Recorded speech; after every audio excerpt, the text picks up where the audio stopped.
1968 and 1972, America launched 9 human missions to the moon, 6 of which successfully touched down, allowing 12 men to walk on the lunar surface. NASA's next chapter of lunar exploration, called Artemis, has the task of not just going to the moon to create a long-term human presence on and around it, but also to prepare for ever more complex human missions to Mars. In short, everything we must be able to do here, we must first do here. So, what will an Artemis mission look like? Everything is designed and tested with our most important element in mind, the astronauts. This is their deep space, human-rated spacecraft called Orion, built in 3 parts. The crew module, where up to 4 astronauts will live and work throughout the flight. The service module, with life support systems for the crew and its own engine and fuel reserves. And a launch abort system, with engines capable of pulling the crew module to safety during launch should anything go wrong. To accomplish the task of launching our crew and heavy payloads, NASA is building the Space Launch System, comprising of a cargo hold, an exploration upper stage, a massive core stage, and 2 extended solid rocket boosters. Altogether, this is the world's most powerful rocket, and it exceeds the legendary Saturn V of the Apollo era in numerous ways. Sitting on the launch pad, the entire rocket, fully fueled, weighs just over 6 million pounds, 5.2 million of which is just the fuel. Once ignited, there is no stopping what comes next. All 4 RS-25 engines and the 2 solid rocket boosters come to life, thundering our crew upwards. 2 minutes after ignition, the solid rocket boosters are spent and released. 8 minutes after launch, the core stage is depleted and separated. The upper stage fires briefly, placing Orion into a parking orbit around the Earth. Here, the crew reconfigure the spacecraft and check systems to confirm everything is ready for deep space travel. With a go from mission control, the crew reignite the exploration upper stage engines to leave Earth entirely. The exact timing of this maneuver is critical to reach a speed that can escape Earth's gravitational. Also, put Orion on a course that will intersect the moon days later.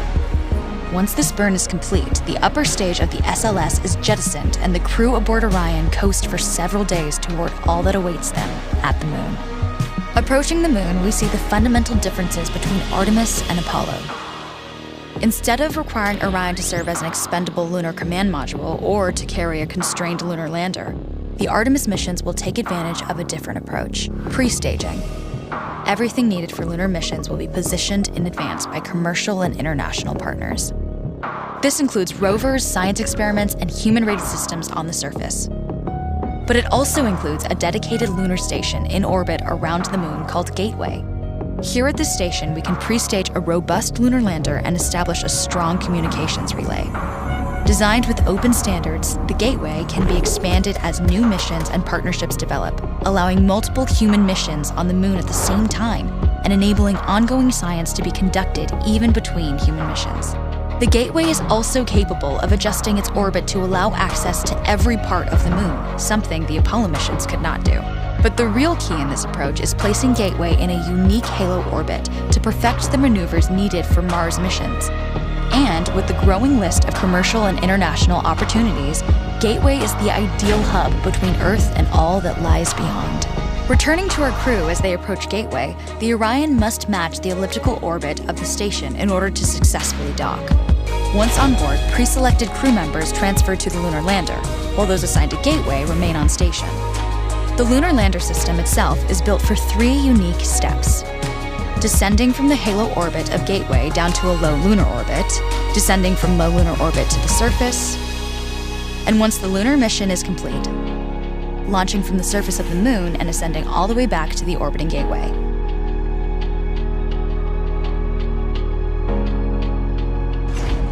Once back aboard the Orion spacecraft and undocked from Gateway, the crew fire their engine once to break out of the halo orbit and once again to sling the spacecraft around the moon, placing it on a multi-day trajectory back towards Earth.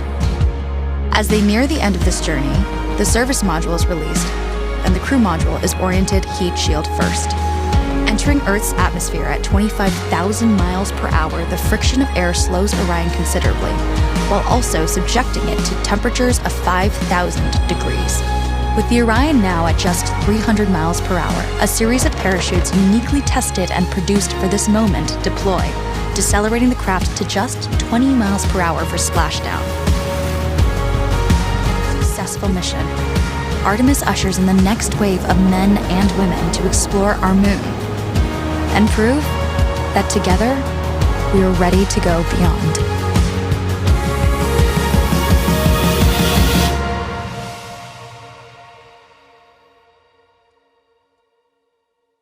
देसी बालक gamma के एक गेड़ी में sad बिठाला तेरे जैसी सुंदरा ने फिर Jacques